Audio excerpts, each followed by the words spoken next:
Hello and welcome. Sport end game के इस series में आज जो दूसरा टॉपिक है वो कॉमनवेल्थ गेम से रिलेटेड है, यानी कि राष्ट्रमंडल खेल से संबंधित हैं। तो आज के इस लेक्चर में हम देखेंगे कॉमनवेल्थ गेम क्या होते हैं, उनके क्या बैकग्राउंड है और उसके क्या महत्वपूर्ण बिंदु हैं जिनके ऊपर चर्चा की जा सकती है। सबसे पहले अगर बात करें तो कॉमनवेल्थ गेम में जो कंट्री हैं, जो मेंबर हैं, वो उनकी संख्या 54 है, 54 है। सदस्य देशों की संख्या 54 है राष्ट्रमंडल खेल में। दूसरे वही जो प्रतिभागी देश हैं, पार्टिसिपेशन जो करते हैं, पार्टिसिपेंट कंट्री जो हैं, उनकी संख्या 71 है। 71 देश प्रतिभागी देश हैं जो कि इस प्रतियोगिता में भाग लेते हैं, और वहीं सदस्य देश 54 हैं।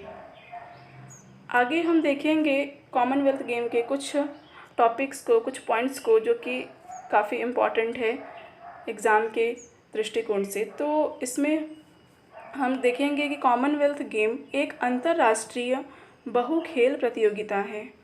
इट मीन्स कि ये एक अंतर्राष्ट्रीय खेल प्रतियोगिता है जो कि इसमें बहुत सारे खेल खेले जाते हैं, और साथ ही साथ इसमें कई देश, बहुत सारे देश, ये एक बहुराष्ट्रीय प्रतियोगिता भी है जिसमें बहुत से देश इसमें भाग भी लेते हैं। जैसा कि मैंने बताया कि 71 इसमें प्रतिभागी देश हैं।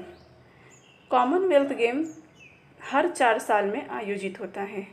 जैसा कि प्रीवियस वीडियो में मैंने बताया था कि ओलंपिक गेम वो भी हर 4 साल में आयोजित होता है, उसी प्रकार से कॉमनवेल्थ गेम भी, राष्ट्रमंडल खेल भी हर 4 वर्ष में आयोजित होता है।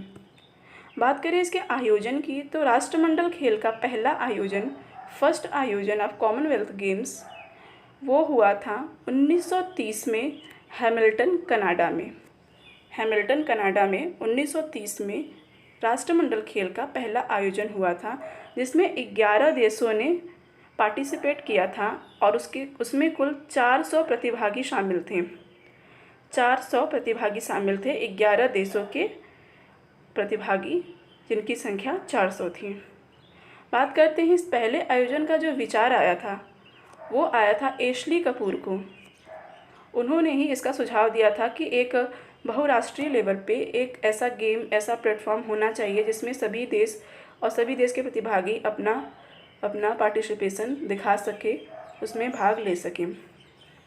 तो एशली कपूर ने इसका विचार दिया था, और इसके आयोजन का जो भार है, पहला आयोजन जो हुआ था हैमिल्टन कनाडा में, उसका जो भार था वो कनाडा के ही एक एथलीट बॉबी रॉबिन्सन ने लिया था। बॉबी रॉबिन्सन ने ही इस पूरे आयोजन का भार अपने ऊपर लिया था, और इसकी पूरी कार्यवाही उन्होंने की थी। नेक्स्ट हम देखते हैं विभिन्न समय में विभिन्न नाम। इट मीन्स कि कॉमनवेल्थ गेम, राष्ट्रमंडल खेल जो हैं, उसका जो आज नाम हम देखते हैं, एक राष्ट्रमंडल खेल या कॉमनवेल्थ, जो ये नाम हम देखते हैं, ये नाम बहुत बाद इसका रखा गया। शुरू से कई बार इसके नाम बदले गए, तो उसमें हम देखेंगे कि कब कब कौन कौन से नाम इसके रहे हैं। तो सबसे पहले स्टार्ट जो कि ये 1930 से हुआ था, तो 1930 से 1950 तक इस खेल का नाम ब्रिटिश एम्पायर गेम था। चूँकि उस टाइम ब्रिटिश के कई कॉलोनी कंट्री थे, जिसमें भारत भी था। उस समय ब्रिटिश का बहुत से देशों के ऊपर राज था, तो इसीलिए चूँकि ब्रिटिश एम्पायर ने इसको स्टार्ट किया था, इस गेम को, तो इसीलिए 1930 से 1950 तक इस गेम का नाम ब्रिटिश एम्पायर गेम रहा। उसके बाद 1954 से 1966 तक इस गेम का नाम ब्रिटिश एम्पायर्स गेम से चेंज करके British empire and Commonwealth game रख दिया गया। उसके बाद 1970 से 1974 तक इस गेम का नाम ब्रिटिश कॉमनवेल्थ गेम रहा। फिर 1978 से इसका वर्तमान नाम कॉमनवेल्थ गेम, राष्ट्रमंडल खेल रखा गया। यानी कि 1930 से 1950 ब्रिटिश एम्पायर गेम, 1954 से 1966 British empire and Commonwealth game, 1970 से 1974 ब्रिटिश कॉमनवेल्थ गेम, एंड 1978 से कॉमनवेल्थ गेम, राष्ट्रमंडल खेल, जो कि वर्तमान में जारी है अभी भी। फिर उसके बाद हम देखेंगे कि 1998 के कुआलालंपुर, जो कि मलेशिया में है, कुआलालंपुर में जो आयोजन हुआ था राष्ट्रमंडल खेल 1998 में, उससे पहले यह खेल सिर्फ एकल प्रतिस्पर्धात्मक प्रतियोगिता थी। मतलब सिर्फ इसमें एकल प्रतिस्पर्धा होती थी 1998 के पहले। लेकिन कुआलालंपुर मलेशिया के इस आयोजन के बाद से 1998 के कुआलालंपुर के आयोजन में सबसे पहले क्रिकेट, हॉकी, नेटबॉल जैसे खेल को भी इसमें आयोजन स्टार्ट किया गया। 1998 से क्रिकेट एंड हॉकी भी इसमें शामिल हुए कुआलालंपुर के आयोजन से। बात करते हैं इसके मोटो की। जैसे कि ओलंपिक का मोटो था, उसी हिसाब से कॉमनवेल्थ गेम का भी अपना मोटो है, उस अपना ध्येय है, मान्यता है। तो इसका जो मोटो है वो है मानवता, समानता और नियति, जो कि 2001 से लागू किया गया था। 2001 से इसके ध्येय को लागू किया गया था कॉमनवेल्थ गेम में, जो है ह्यूमैनिटी, इक्वलिटी एंड डेस्टिनी, मानवता, समानता एंड नियति। इसका जो मुख्यालय है, कॉमनवेल्थ गेम राष्ट्रमंडल खेल का जो मुख्यालय है वो लंदन के संयुक्त राजशाही में है। लंदन के संयुक्त राजशाही में राष्ट्रमंडल खेल का मुख्यालय विद्यमान है।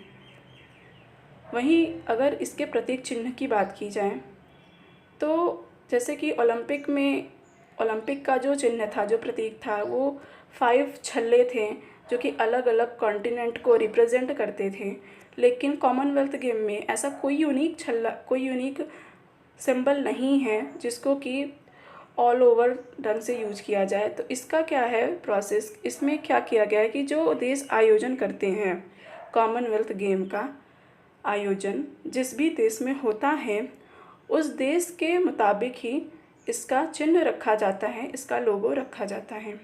जैसे इंडिया में होते हैं तो लॉयन, शेर, ऐसे सिंबल रखे जाते हैं। ऐसे अदर कंट्रीज़ में उनके अलग अलग सिंबल होते हैं कॉमनवेल्थ गेम के। नेक्स्ट हम देखेंगे यहाँ पे कि India and Commonwealth game. India and Commonwealth game की अगर बात करें कि इंडिया का राष्ट्रमंडल खेल में क्या भूमिका रहा है अभी तक, तो भारत की जो भागीदारी है राष्ट्रमंडल खेल में, भारत की जो भागीदारी है वो 1934 के लंदन आयोजन से शुरू हुई थी। राष्ट्रमंडल खेल में भारत की भागीदारी 1934 के आयोजन से शुरू की गई थी। उसके बाद 1950, 1962, 1930, जिसमें भारत, ये 3 वर्ष ऐसे हैं जिस समय इंडिया कॉमनवेल्थ गेम में पार्टिसिपेट नहीं करता। उसका रीज़न ये है कि 1930 जिसमें कि कॉमनवेल्थ गेम शुरू किया गया था, उस समय भारत इसमें भागीदार हुआ ही नहीं था। तो 1930 तो स्टार्टिंग था, 1934 में चूँकि भारत भागीदार बना, प्रतिभागी देश बना इसमें, तो 1930 में होने का सवाल ही नहीं होता। बात करें 1950 की, तो आज़ादी के बाद जो भी इंडिया में जो भी प्रॉब्लम्स थी सामने, उनको सॉल्व करने में इसमें विचार नहीं किया गया कि इंडिया को कॉमनवेल्थ गेम में भी पार्टिसिपेट करना चाहिए। तो आज़ादी के समय का वो दौर था, इसीलिए 1950 में भी इंडिया ने इसमें कोई भाग नहीं लिया, कोई भागीदारी नहीं ली। 1934 में चूँकि वो शामिल हो गया था, लेकिन 1950 में उसने भाग नहीं लिया था। वहीं बात करें 1962 की, तो इंडिया चाइना वॉर हुआ था। उस टाइम काफ़ी ज़्यादा कॉन्फ्लिक्ट था इंडिया, चाइना एंड पाकिस्तान से। तो इसी वजह से इस टाइम भी इंडिया ने पार्टिसिपेट नहीं किया था कॉमनवेल्थ गेम में। उसके बाद अगर हम देखें तो 1958 का जो आयोजन था, जो कि कार्डिफ, ब्रिटेन में हुआ था, 1958 का आयोजन कार्डिफ, ब्रिटेन में जो हुआ था, उसमें जो मिल्खा सिंह ने गोल्ड जीता था 440 मीटर की दौड़ में। 1958 के कार्डिफ, ब्रिटेन के आयोजन में मिल्खा सिंह ने स्वर्ण पदक जीता था 440 मीटर की दौड़ में।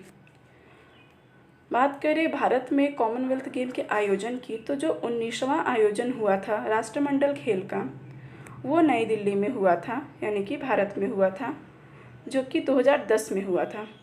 3 से 14 अक्टूबर 2010 में 19वां कॉमनवेल्थ गेम नई दिल्ली में आयोजित हुआ था। इसमें 71 देशों ने यानी कि सभी देशों ने पार्टिसिपेट भी किया था और 6081 एथलीट ने इसमें भाग लिया था। 6081 खिलाड़ियों ने इसमें भाग लिया था। वहीं इसके उद्घाटन की बात करें तो दिल्ली में इस आयोजन का उद्घाटन जवाहरलाल नेहरू स्टेडियम से किया गया था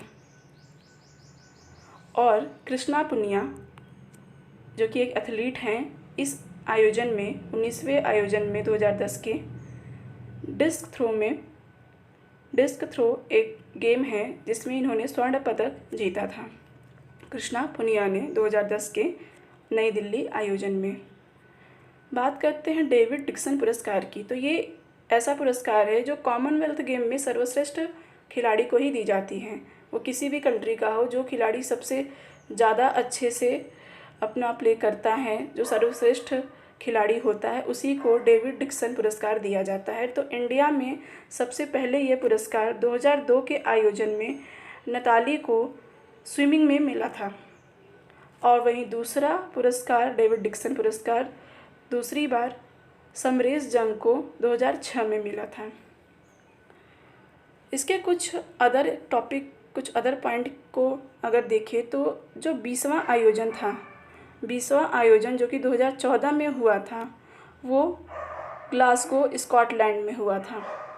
19वां आयोजन जो कि इंडिया में हुआ था, तो 19वां के बाद 20वां आयोजन ग्लासगो स्कॉटलैंड में हुआ था 2014 में।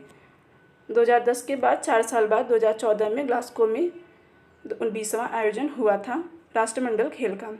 उसके बाद 21वां आयोजन जो कि 2018 में हुआ था और अभी इसके बाद अभी कोई आयोजन नहीं हुआ है राष्ट्रमंडल खेल का।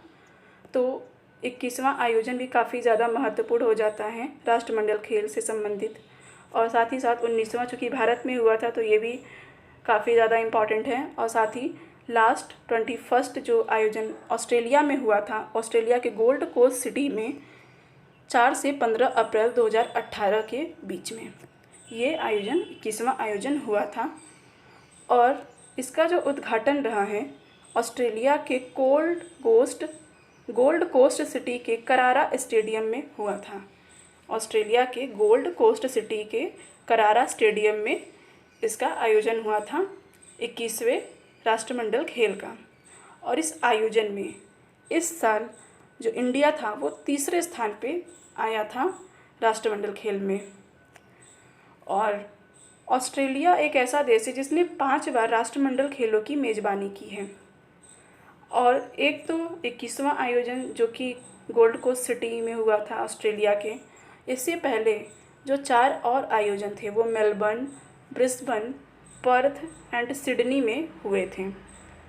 यानी कि ऑस्ट्रेलिया में अब तक 5 बार मेज़बान ऑस्ट्रेलिया ने किया है राष्ट्रमंडल खेल को, जो कि मेलबर्न, ब्रिस्बेन, पर्थ और सिडनी शहर में आयोजित हुआ था।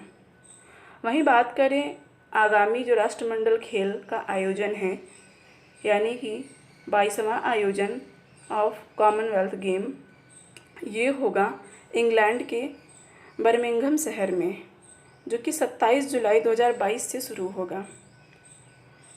तो ये रहे राष्ट्रमंडल खेल के कुछ महत्वपूर्ण बिंदु जो कि एग्ज़ाम के पॉइंट ऑफ व्यू से काफ़ी सटीक हैं, कुछ भी एक्स्ट्रा नहीं है, जितनी ज़रूरत है उतनी ही चीज़ें इसमें मेंशन हैं। 19वां आयोजन इंडिया से रिलेटेड है तो ये भी काफ़ी ज़्यादा इम्पॉर्टेंट है। साथ ही इंडिया ने कब पार्टिसिपेट किया, कब नहीं किया, ये भी काफ़ी ज़्यादा महत्वपूर्ण है। डेविड डिक्सन पुरस्कार जैसा कि हमने देखा किसको मिला, कब मिला, जो कि एक काफ़ी बड़ा पुरस्कार है, सर्वश्रेष्ठ खिलाड़ी का पुरस्कार है, तो इसमें भी इंडिया में 2 बार मिला है, 2 लोगों को मिला है। वहीं हमने देखा कि यहाँ पे ऑस्ट्रेलिया में जो आयोजन हुआ था 21वां आयोजन, चूँकि ये लास्ट आयोजन है 21वां आयोजन और ऑस्ट्रेलिया में हुआ था। और ऑस्ट्रेलिया एक ऐसा देश भी है जिसने राष्ट्रमंडल खेल की मेज़बानी 5 बार की है, तो ये भी काफ़ी ज़्यादा महत्वपूर्ण हो जाता है। और 22वां आयोजन हमने देखा कि इंग्लैंड के बर्मिंघम शहर में 27 जुलाई 2022 से शुरू होगा। तो ये रहा ऑल ओवर कॉमनवेल्थ गेम के टॉपिक्स, जिसको कि हमने देखा कि कॉमनवेल्थ गेम क्या हैं, क्या इनके बैकग्राउंड हैं और इनमें क्या क्या कुछ महत्वपूर्ण बिंदु हैं।